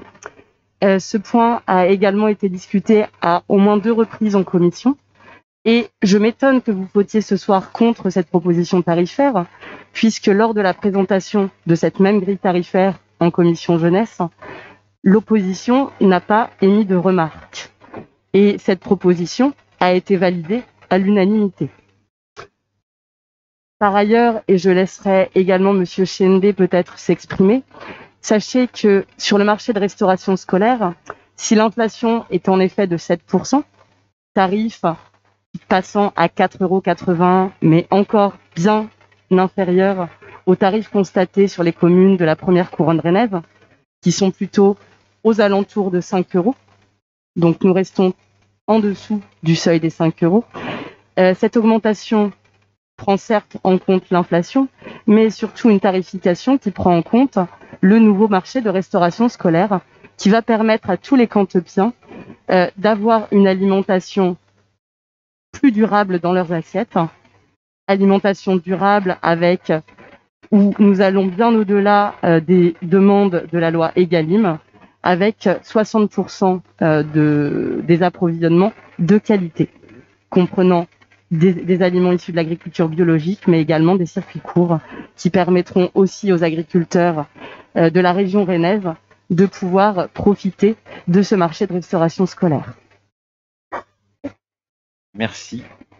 Et juste pour rajouter, ce que n'a pas dit Madame Gourin, c'est qu'il y a aussi une tarification sociale qui permet aux familles qui en ont besoin d'être aidées et accompagnées, et que les tarifs ne sont pas pour tous les élèves de ce montant-là. Monsieur Chende. Bonsoir. Donc un prix juste quand il reflète l'intérêt collectif. Proposer une alimentation plus saine, biologique, et in fine réduire l'utilisation de produits phytosanitaires par les producteurs a une incidence parfois sur les rendements et forcément une répercussion sur le coût de la matière première. Est-ce que vous feriez partie, Monsieur David, de ces personnes qui sont confrontées à ce que j'appelle le paradoxe de l'assiette, c'est-à-dire mieux manger pour moins cher? Je ne pense pas. J'entends bien, pas d'augmentation sur les derniers mandats. Résultat, un marché de la restauration au minima avec moins de 5% de produits bio. Donc nous prendrons nos responsabilités comme nous l'avons toujours fait depuis le début de ce mandat. L'augmentation du coût de ce service de la restauration municipale que nous proposons, demandant une participation des familles un peu plus, nous le faisons en pleine conscience, car c'est une responsabilité que nous prendrons tous ensemble, élus, familles, pour les futures générations, pour nos jeunes citoyens mangeurs. Merci. Et je proposerais aussi, alors je crois que Madame Lebrun, oui, je vais vous laisser la parole, Madame Lebrun, qu'on puisse réinformer effectivement des prix moyens des cantines scolaires sur les communes avoisinantes et on reste une commune, vu la qualité de ce qui est proposé, on reste sur une commune référence. Madame Lebrun. Moi, je voulais revenir donc sur l'aparté, sur la commission. On ne s'est pas exprimé lors de la commission. On ne nous a pas fourni de tableau lors de la commission. C'est nous qui avons demandé à avoir un tableau réactualisé, puisqu'il n'y avait absolument aucun tarif de remis à jour. Et on nous a même répondu à la fin de la commission qu'on ne savait pas si on allait avoir le temps. Donc on aurait voté aujourd'hui un tarif sur lesquels on n'aurait pas eu de réponse et surtout de tableau. Ah si, non. Ne dites pas le contraire. On était 2 à la commission et on avait, je peux vous montrer le papier qu'on a eu, le tableau qu'on a eu, il n'était absolument pas réactualisé. En haut, c'était marqué augmentation de 2,2%, mais il n'y avait absolument pas de colonne de rempli. Alors, je valide le fait qu'il n'y avait pas le 2,2%. Par contre, le 4,81% était bien dans la colonne. Je vous invite à relire votre document. Et que je pense que Madame Gourin faisait référence aussi à sa propre commission.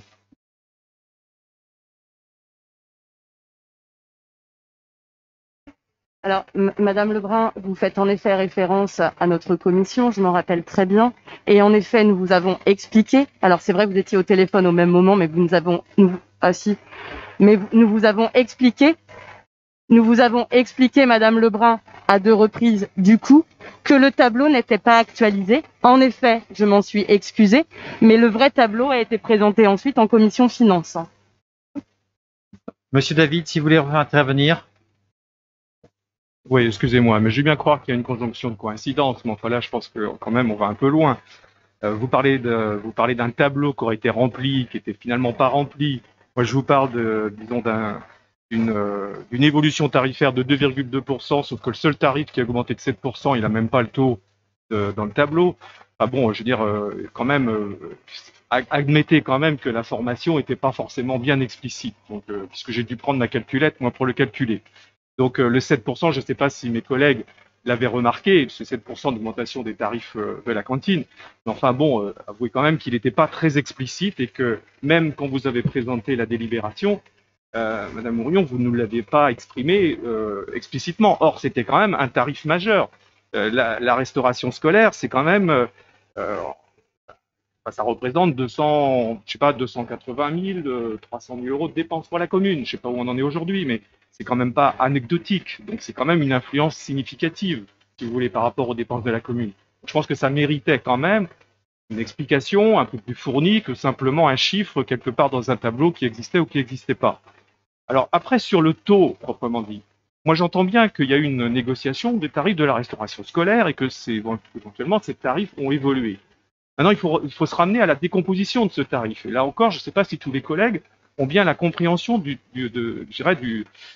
coût de la restauration scolaire. C'est environ 8 euros. Enfin, vous me corrigerez, Madame Mourion, pour les détails. Mais c'est environ 8 euros. Ça veut dire que 25% de ce tarif, ça correspond en fait à la prestation alimentaire, enfin, le coût des aliments. Donc 31 centimes de plus, ça veut dire qu'on serait à 15 ou 20% d'augmentation. Moi, je comprends pas, si vous voulez, je comprends pas déjà l'impact que pourrait avoir la renégociation du tarif concernant la qualité des aliments que vous évoquez à juste titre et auquel on souscrit. Je veux dire, personne ne conteste le fait qu'il faut qu'on ait une restauration de qualité. Après, moi, ce que j'essaye en tout cas d'avoir comme explication, c'est pourquoi une telle augmentation.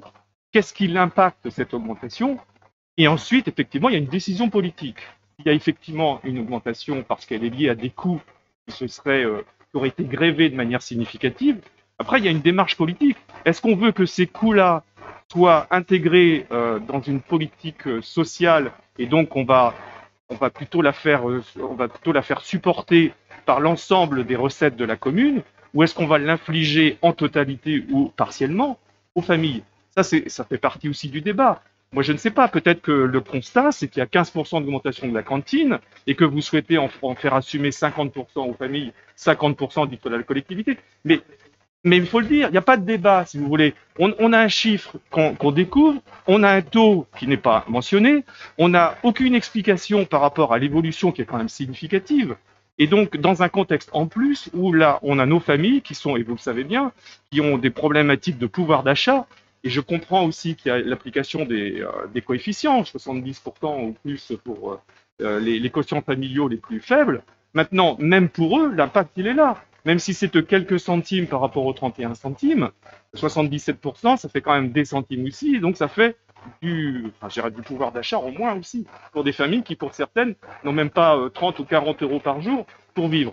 Donc voilà, je pense que on n'est pas dans une logique de contester, si vous voulez, le contexte, mais qu'au moins il y ait un débat clair, transparent, et dans lesquels il y a des choix qui soient exprimés et qui soient validés. Je propose que Madame Gourin vous réponde. Oui, tout à fait. Donc, ces éléments, Monsieur David, ont été présentés en commission. Et comme je vous le disais, vous vous inquiétez pour les parents d'élèves. Cela a été présenté aux parents d'élèves en 2 temps. Et en effet, comme vous le dites, actuellement, le coût de la pause méridienne, puisqu'on parle bien de la pause méridienne, puisque ça n'inclut pas que les repas, ça a d'ailleurs fait l'objet d'un article dans la Chanterelle l'an dernier avec vraiment tous les coûts expliqués et la prise en charge famille, commune expliquée également. Je pourrais vous ressortir les diagrammes. Toujours est-il que le coût du repas est à l'heure actuelle sur Champy de 7,81 € pour la collectivité. Sur cette 7,81 € avec l'ancien marché de restauration scolaire, c'était 2,14 € qui était pour la partie vraiment prestataire. En effet, avec la mise en place du nouveau marché, on a une augmentation de l'ordre de 60 centimes. 60 centimes, nous avons fait le choix, en effet, de répartir ces 60 centimes d'augmentation à 50% entre la commune et les parents. Et ceci a été expliqué en toute transparence aux parents d'élèves. Je rappelle quand même que nous sommes dans une instance qui délibère, donc ça aurait été intéressant de le présenter aussi aux élus. Il a été fait. Merci. Ce soir, les informations qu'on a, c'est parce qu'on intervient et qu'on pose des questions. Les sujets, il y en a au moins 2, il y a celui-là et il y a celui sur lequel je suis intervenu tout à l'heure, qui nous sont présentés, sont des sujets que vous argumentez en réponse à nos interventions, mais pas avec un exposé préalable qui explique les raisons pour lesquelles, politiquement, vous faites tel ou tel choix. Eh bien, ça ne nous semble pas être le mode de fonctionnement normal d'une assemblée démocratique. Très bien. Des leçons, monsieur Leblanc.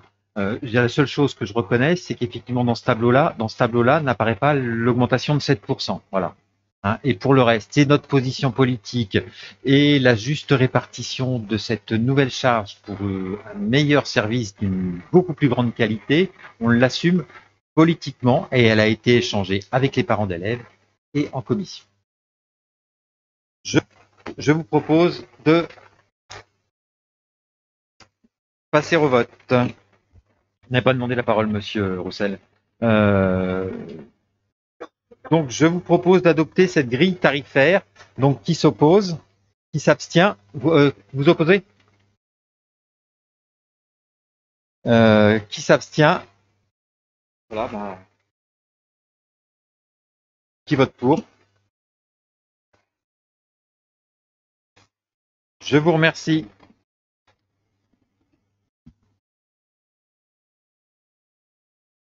Nous devons valider le Pro 2, numéro 2 pour l'équipement du bocage citadin. C'est M. Matoulin qui présente cette délibération. Bonsoir à tous et à toutes. Donc, la ville depuis plusieurs années souhaite se doter d'un nouvel équipement public, donc à savoir un nouveau groupe scolaire et une halle sportive qui doivent s'installer sur le secteur du bocage citadin avec ouverture pour le groupe scolaire à la rentrée 2024. L'équipement doit effectivement répondre à des besoins de scolarisation, d'accueil périscolaire et extrascolaire, tout en étant exemplaire dans sa construction sur le plan environnemental. Il est dimensionné à 12 classes et il pourra accueillir jusqu'à 360 élèves maximum, tout en étant mutualisé donc avec un ALSH et donc, comme je le disais, une halle sportive, afin de faciliter les déplacements des familles au sein du même périmètre. Le conseil municipal du 28 juin 2021 a approuvé en séance la validation de l'avant-projet définitif numéro 2, APD2, établi par l'équipe de maîtrise d'œuvre dont le mandataire est DCL Architecte, pour un montant de 8 178 230 € hors taxe, montant sur lequel s'est engagé le maître d'œuvre. Donc la PD2 a été validée suivant les termes suivants. Pour la tranche ferme 1, à savoir le restaurant plus la halle sportive pour 2 853 600 €, et pour la tranche 2, le groupe scolaire pour 5 324 630 €. Suite à cette validation, donc les études de projet consécutives à la phase APD2, donc la phase Pro 2, ont été réalisées toujours par l'équipe de maîtrise d'œuvre mandatée par DCL Architecte. Et les estimations de la phase Pro 2 ont évolué ainsi. La tranche ferme 1, restaurant plus halle sportive pour 2 926 100 €, et la tranche ferme 2, groupe scolaire pour 5 276 080 €, soit 8 202 180 €. Ce nouveau montant présente donc un dépassement par rapport au montant APD2 de 0,3%, soit 23 950 €. Cette augmentation est due principalement aux ajustements d'aménagement intérieur suite aux préconisations du bureau de contrôle, soit l'encloisonnement d'un escalier avec l'ajout de portes d'accès, des lanterneaux de désenfumage, la modification de l'accès au local photovoltaïque et l'agencement de la centrale de ventilation. Nous avons souhaité une réactualisation des prix au vu des 2 années précédentes qui ont vu un certain nombre de prix s'envoler suite à l'épisode de Covid. Et donc, nous avons sollicité le BET du groupement de faire une actualisation du prix à valeur novembre 2021, puisque le maître d'œuvre s'était toujours engagé sur des valeurs de prix à avril 2018. Donc cette actualisation du prix donne un montant prévisionnel de 8 971 233 € en lieu et place des 8 202 180 €. Donc, il vous est demandé de pouvoir valider cette phase Pro 2 avec les éléments ainsi vus. Merci, M. Matulin. Est-ce qu'il y a des interventions sur cette validation du Pro 2 ? Je propose donc de valider les études du projet, de m'autoriser à lancer la procédure de consultation des entreprises sur la réalisation des travaux de construction de nouvel équipement du bocage citadin sur la base des études de projet, phase Pro 2, et de m'autoriser à signer toutes les pièces du marché relatives à ce dossier à l'issue de ces consultations avec les entreprises qui sont réunies par la commission d'appel d'offres, qui s'oppose, qui s'abstient, à l'unanimité. Je vous remercie. Monsieur, toujours sur l'équipement du bocage, voilà, monsieur Matulin sur la session du foncier. Donc là, nous sommes sur des écritures financières. Donc, dans le cadre de la construction de l'équipement du public du bocage citadin, il est porté par le budget principal. Il est prévu que la ZAC cède au budget principal les terrains concernés. Donc en effet, depuis le dossier de création de la ZAC des Rives du Blône, une emprise foncière est prévue pour être cédée à la ville afin d'y créer un équipement public. Le montant inscrit au bilan depuis le premier budget annexe est fixé à 50 € du mètre carré de surface plancher créée. Le permis de construire de l'équipement étant en cours de dépôt par l'équipe de maîtrise d'œuvre, il est désormais nécessaire donc de procéder en conséquence à certaines écritures comptables. Ne s'agissant pas de vente entre les deux budgets, mais d'une simple écriture de transfert de réserve foncière, il est précisé qu'un avis du service des domaines n'est donc pas nécessaire. Dans ces conditions, il est donc proposé de transférer vers le budget principal les parcelles de terrain ci-dessous sur la base de la valeur définie au dossier de la création de ZAC, soit 50 € du mètre carré de surface plancher. La surface plancher du futur équipement prévu au permis de construire étant de 4 542 mètres carrés, le montant s'élève donc à 242 250 €. Donc les crédits sont prévus sur le budget principal. Les écritures à passer sont donc compte de 21-13 du budget principal, 242 250 € et compte 70-15 du budget annexe des Rives du Blône, 242 250 €.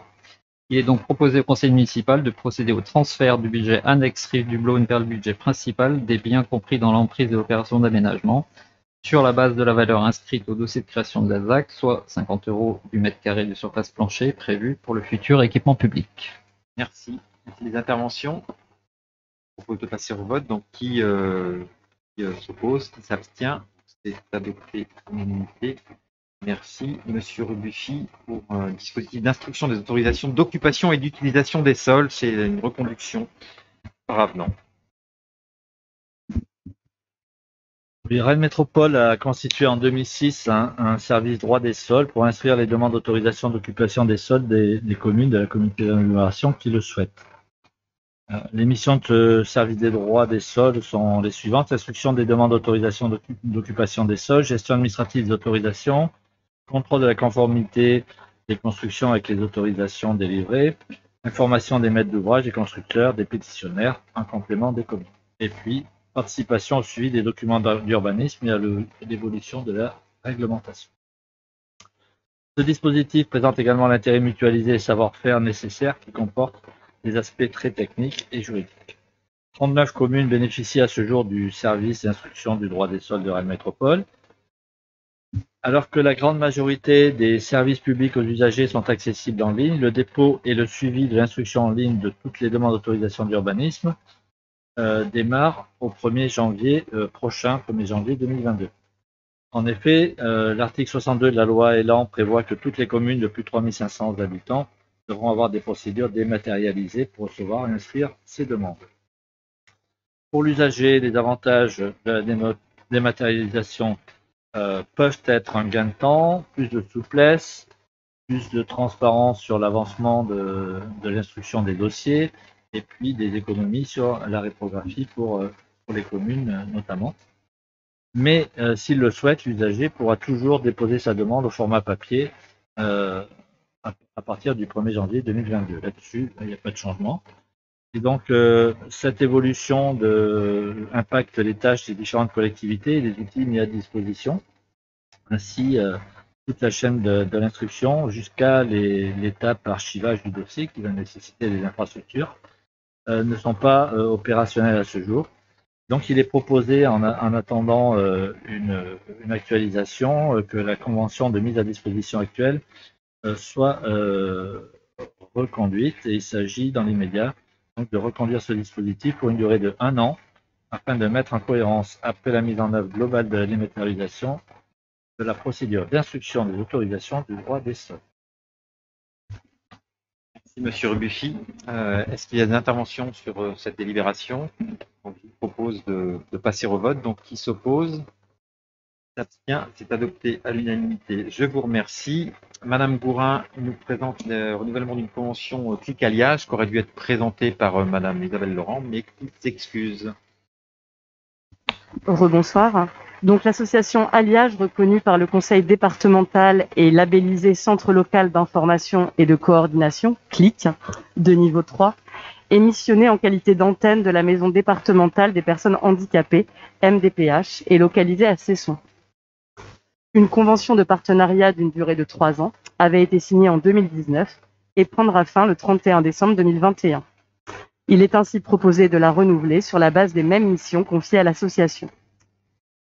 Cette convention définit notamment la contribution municipale qui est fixée annuellement sur une base par habitant fixée à 42 centimes d'euros. 40 centimes d'euros lors de la précédente convention. La contribution municipale pour 2022 sera adossée à la population totale transmise par l'INSEE au 1er janvier 2021. 10 665 habitants. Le montant de la subvention 2022 s'élèvera donc à 4 475 euros et 10 centimes. Merci. Y a-t-il des interventions sur cette délibération? Il est proposé donc au conseil municipal d'approuver le renouvellement de la convention ci annexée, de m'autoriser à signer ainsi que tout document qui s'y rapporte, de voter en faveur du clic alliage d'une subvention à 4 475,10 € pour 2022 et dire que la dépense correspondante sera imputée sur les crédits ouverts au budget communal à l'article 657-42 intitulé Subvention aux personnes de droit privé. Donc, qui s'oppose? S'abstient, c'est adopté à l'unanimité. Merci. C'était la dernière délibération. Donc, vous avez sur vos tables le bilan de la gestion déléguée. Je ne sais pas si ça suscite des interventions. Et je vous informe que la prochaine séance du conseil municipal est le 24 janvier à 19 h.